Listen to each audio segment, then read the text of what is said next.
Kwa majina ni Levin Yegon. Tumekuja hapa asubuhi na tumeshughulikiwa, sasa tumemaliza vyema. Sana nadhani matumizi iko mzima. Hapana, tutaathirika sana kwa sababu hata vile tumekuja ni emergency. Na sasa kama tumekuja emergency na tusipopata, tutapata matibabu. Sasa waache tu iendelee juu iko sawa. Kwa majina naitwa Dennis Kirwa. Nilikuwa nimeumia kidogo mguu, lakini nimetibiwa vyema.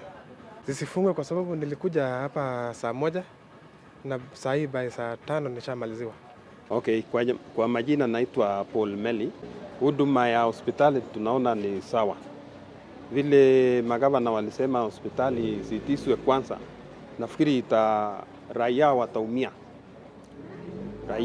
Wananchi wataumia. Ni afadhali tu wasungumuse waone namna ya kusuluhisha hiyo maneno yao, hospitali ikiendelea. These are governments. How do you go on strike?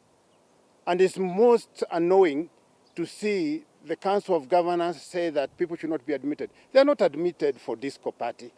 They are admitted in hospitals because they are unwell and they need critical care. Senate, listen. You are just there enjoying us. 2, in Parliament, and at Speaker Marende, when we worked at Speaker Marende, if you have an impasse 3 times, then you all quit and have a new team. Because if you have not said it in 3 sittings, what will make you say it in 15th session? There is no need.